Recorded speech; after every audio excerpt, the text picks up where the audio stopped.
Olá, seja muito bem-vindo, né, a mais uma aula aqui no canal com o professor Alex, né? Neste caso, temos aqui a aula introdutória sobre funções e concretamente falo de funções do primeiro grau. Bom, esta aula, como eu já disse, é a aula introdutória, traz aqui características gerais, né?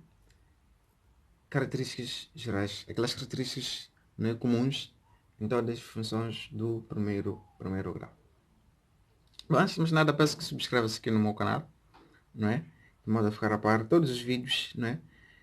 Que o canal vai disponibilizando ao longo do tempo, não é? Sobre funções, limites, derivadas e outros conteúdos, né?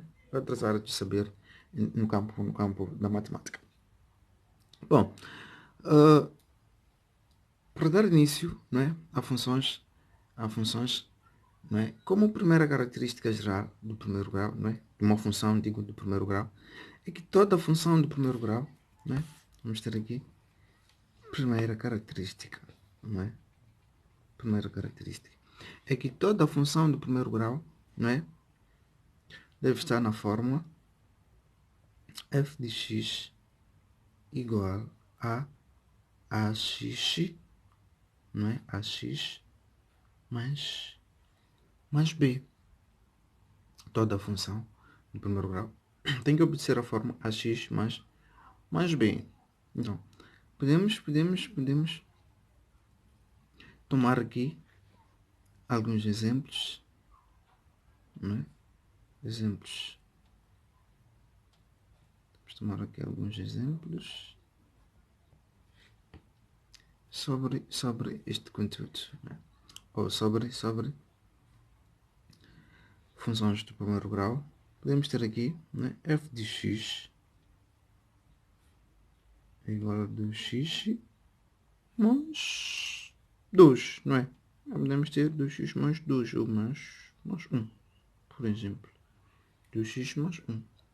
Temos o nosso a aqui é igual a 2, o nosso b é igual a 1. Então significa que esta expressão está assim na forma ax mais b. Então, deduzimos logo do princípio que estamos perante também, né? Estamos perante aqui a uma função do primeiro grau.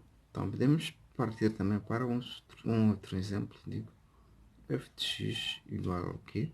Podemos ter aqui 3x, não é? menos 7. Não é? Menos 7. Menos 7. Então, significa que temos aqui o 3, né? É o nosso A, menos 7 é o nosso B. Então significa que estamos perante também a uma função do primeiro grau. Vamos aqui, podemos ter também que f de x igual a menos 1 sobre 2 x mais 6, não é? Onde o nosso A é menos 1 sobre 2 e o nosso B é 6. Então, vamos fazer até esse pequeno exercício aqui, onde vamos colocar o valor de A. O nosso valor de A aqui não é 2. O valor do B é 1. Para esta primeira função, para esta nossa segunda função, o valor de A é 3. O valor de B é menos 7. Né? Para a nossa terceira função, o valor do A é menos 1 meio. O valor do B é 6. Então, dá, dá para perceber que toda função, não é, do primeiro grau deve obedecer esta forma. Então, essa é uma característica comum para todas as funções do primeiro grau. Certo?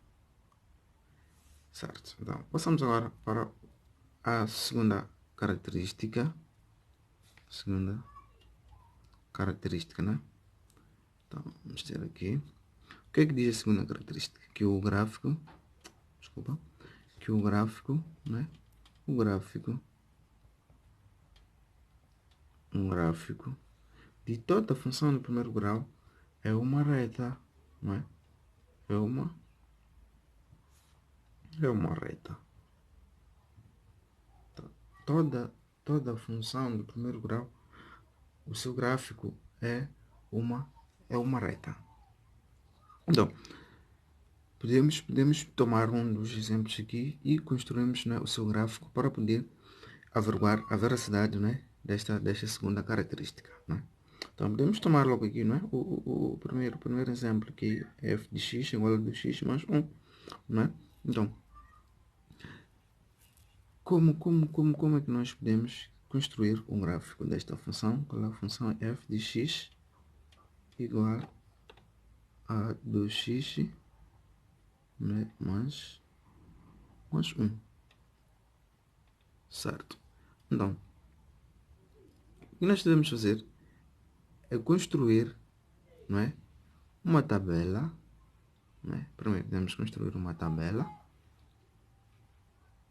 onde, na primeira coluna, não é, uma tabela similar a esta que conseguem ver, onde na primeira coluna vamos preencher com valores aleatórios. Nós vamos escolher quaisquer valores, né?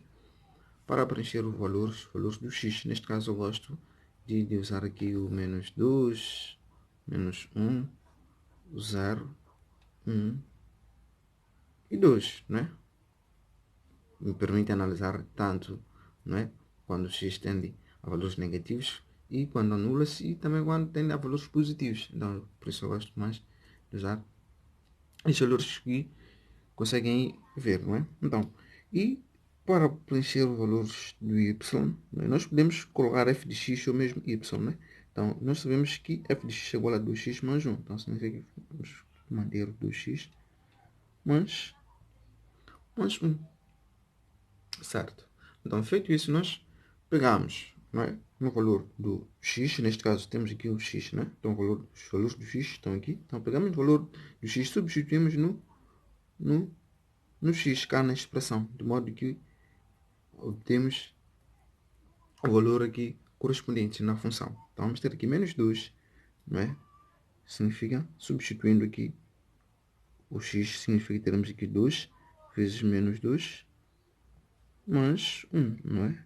Mais 1. Então, vamos ter 2 vezes menos 1, isto vai nos dar menos 4. Menos 4 mais 1, isto vai nos dar exatamente menos 3, não é? Isto vai nos dar menos 3. Feito isso, passamos para o valor seguinte. Temos aqui x igual a menos 2. Então, substituímos na nossa função o x por menos 2. Então, vamos ter 2 vezes menos 1. Digo, não menos 2, menos 1, sim. Mais 1. Não é? Vamos ter aqui 2 vezes menos 1, isto vai nos dar menos 1. Menos 1 mais 1, isto vai nos dar menos 1. Vamos ter aqui menos 1. Então, temos aqui o valor de x é 0. Então, significa na nossa função, substituímos o x por 0. 2 vezes 0, não é? Mais 1, não é? Vamos ter aqui mais 1. Então, vamos ter aqui 0 mais 1, isto vai nos dar 1, não é? Então, fazendo o mesmo aqui, vamos ter 2.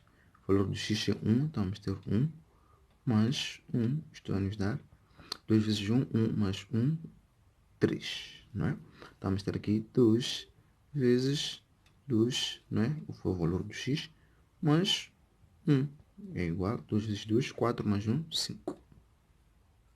Então, já temos aqui os valores correspondentes, não é? Temos aqui menos 2 está para menos 3, menos 1 está para menos 1, temos 0 está para 1, 1 está para 3, 2 está para 5. Então, construímos assim o nosso sistema cartesiano, como podem ver aí, já feito, né? Por uma questão de gestão do tempo aqui, acabei traçando assim, esboçando assim aí, o sistema que vocês podem aí ver. Então, pegamos o valor do x, neste caso temos aqui o menos 2, né? Menos 2 sabemos que corresponde a menos 3, então, menos x, menos 3, né? É o valor do x, então temos aqui menos 3, corresponde a menos 3, temos aqui o menos 3, então, traçamos. Temos aqui estes traçados. Temos aqui. Marcamos este ponto, não é? Marcamos este ponto entre os dois números. Temos também menos 1. Está para menos 1. Então temos aqui menos 1, menos 1. Então colocamos, não é? Este ponto de interseção. Colocamos ali este ponto. E temos aqui 0, 1. Então, significa que quando, né, a função anula-se para os valores do x, toma como valor, né, a função toma como valor o 1. Né? Nós temos 0 para o x e, neste caso, temos 1 para o y. Então, é exatamente este o local onde devemos marcar. E passamos para o 1, não é? 1 corresponde a 3, não é? Então temos aqui 1, devemos corresponder com o 3. Então vamos tracejar aqui, fazer aqui os tracejados. Temos aqui, né, o nosso ponto. E também, por fim, pegamos aqui o 2 que tende a 5, não é? Temos 2 que tende a 5, então significa que pegamos aqui na régua, efetuamos, né, estes tracejados que vão nos permitir marcar assim o ponto entre os dois números, e é exatamente este. Então significa que já temos aqui os pontos que marcam, né, essa correspondência, né, aplicando essa função. Então é só uma questão de pegarmos na régua e fazemos aqui a união entre entre os pontos, não os dois, né? São vários pontos, não. Estamos aqui a união entre os pontos. E unindo os pontos, podemos perceber que temos sim a prevista linha reta. Então, podemos perceber que temos a prevista linha reta. Então, significa que é funcional ou é consistente, não é? Esta característica, que o gráfico é uma reta, não é? Então, significa aqui que toda a função do primeiro grau tem como característica, né? Tem a forma ax mais b e também o seu gráfico é uma reta, como podemos provar há bocado. E muito obrigado pela atenção, pela preferência, e peço que continue, não é, aqui no meu canal, assistindo mais vídeos, não é, aproveitando outros conteúdos. E muito obrigado. E não se esqueça de subscrever se tem um canal, tem um retângulo vermelho aí embaixo, só uma questão de clicar nele e assim farás parte dos inscritos aqui no canal. Muito obrigado, abraço.